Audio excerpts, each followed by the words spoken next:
ሰበር መረጃዎች ለጉድ ተሰምተዋል።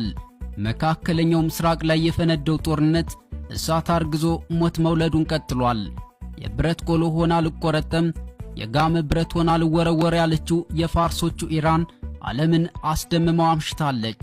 ማርከሻ የሌለው የኢራን ሚሳኤል ዛሬም ሲነቀንቀው አድሯል። የኢራን የአየር መከላከያ ስርዓትም መላውን ዓለም አስደምሞታል። እስራኤል አሁን ጥርስ የሌለው አንበሳ ሆናለች። ምሽቱን ወደ ኢራን ሰማይ ያቀኑ የእስራኤል ኤፍ-35 ተዋጊ ጀቶች እንዲሁም በርካታ ሰው አልባ አውሮፕላኖች በኢራን መቃወሚያ ተመተው ለምሽቱ የቴህራን ድምቀት ሆነው አድረዋል። የመከላከያ ቴክኖሎጂ ታሪክን እንደገና ሊጽፍ በሚችል እጅግ አስደንጋጭና ያልተጠበቀ ዜና ነው ከወደ አያቶላዎቹ መንደር የተሰማው። 13 ኤፍ-35 ስውር ተዋጊ ጀቶች የእሳት ራት ሆነው አምሽተዋል። ኢራን በዓለም ላይ እጅግ ዘመናዊና ውድ ከሚባሉ ተዋጊ ጀቶች አንዱ የሆነውን ኤፍ-35 ስውር ተዋጊ ጀትን መታመጣሏን በይፋ አስታውቃለች። የፋርሶቹ ኢራን ይህንን አይነቱን የአምስተኛ ትውልድ ስውር ተዋጊ ጀትን በመውደም በዓለም የመጀመሪያዋ ሀገር ሆና ተመዝግባለች። የኢራንን ዱላ የቀመሰ ያውቀዋል። ምሽቱን ምን አይነት ኢራን ነች የታየችው? የወደብ ከተማዋ ሃይፋን ስትወዘውዛት አድራለች። ምሽቱን ከመካከለኛው ምስራቅ እየተሰማ ያለው ዜና የዓለምን ትንፋሽ ቀጥ አድርጓል። የኢራን ባሊስቲክ ሚሳኤሎች የእስራኤልን ቁልፍ ወደብ የሆነችውን የሃይፋን ወሳኝ የነዳጅ ዲፖ በቀጥታ ኢላማ አድርገው ሃይፋ እንደ ችቦ ስትፈካ አምሽታለች። የኢራን ጦር ኃይሎች እንዳስታወቀው ከሆነ የእስራኤል አገዛዝ የተዋጊ ጀት ነዳጅ ማምረቻ ተቋማትና የኃይል አቅርቦት ማዕከላት ላይ ያነጣጠረ እጅግ አደገኛ ጥቃት መሰንዘሩን ገልጿል። ጥቃቱ በበርካታ ሰው አልባ አውሮፕላኖችና ሚሳኤሎች የተፈጸመ መሆኑን ተጠቁሟል።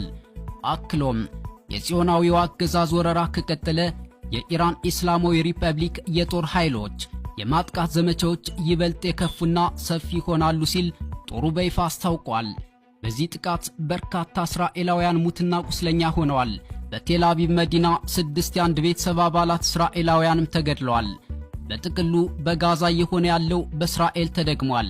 በሌላ በኩል የእስራኤል ኩራትና በዓለም አቀፍ ደረጃ ከፍተኛ ዝናን ያተረፈው የዋይዝማን የሳይንስ ተቋም በኢራን የምሽቱ የሚሳኤል ውርጅብኝ ጉዳት እንደደረሰበት ኒውዮርክ ታይምስ ጋዜጣ ይፋ አድርጓል። በሪሆቦት ከተማ የሚገኘው ይህ ታዋቂ የምርምር ማዕከል በሚሳኤል ጥቃት ጉዳት የደረሰበት ሲሆን ቢያንስ አንድ የላቦራቶሪ ህንፃ ላይ ከፍተኛ እሳት እንደተነሳም ታውቋል። የዋይዝማን የሳይንስ ተቋም በእስራኤል ብቻም ሳይሆን በዓለም ዙሪያ በሳይንሳዊ ምርምርና ፈጠራ ግንባር ቀደም ሚና ከሚጫወቱ ተቋማት አንዱ ነው። የዋይዝማን የሳይንስ ተቋም በእስራኤል ብቻም ሳይሆን በዓለም ዙሪያ በሳይንሳዊ ምርምርና ፈጠራ ግንባር ቀደም ሚና ከሚጫወቱ ተቋማት አንዱም ነው። ይህ ተቋም በተለያዩ የሳይንስ ዘርፎች በሚያደርጋቸው ምርምሮችና በሚያስገኛቸው ግኝቶችም ግንባር ቀደም ነው። የፋርሶቹ ኢራን ጦርነቱ ተፋፍሞና ተስፋፍቶ እንደሚቀጥልም አስታውቃለች። የኢራን የትናንት ምሽቱ ድብደባ ከቴል አቪቭ እስከ ኢላት ብሎም የወደብ ከተማዋ ሃይፋን ያካለለና የጎበኘ ነበር። ከባዱን ካርድ ገና አልመዘዝነውም። ምሽቱን የፈጸምነው ጥቃትም ባረጁ ሚሳኤሎች ነው። ከባዱ ሰይፍ ሲመዘዝ እስራኤልን ምን ይውጣት ይሆን? ይህንን ያሉት የፋርሶቹ ኢራን የበላይ መሪ አያቶላ አሊ ካሚኒ ናቸው። ሰራዊቱ ምንም አይነት ሃይፐርሶኒክና አደገኛ አቅም ያላቸው የጦር መሳሪያዎችን አልተጠቀመም ብለዋል አያቶላ። የጦርነቱ ገጽታ ይበልጥ ውስብስብ እየሆነ መጥቷል።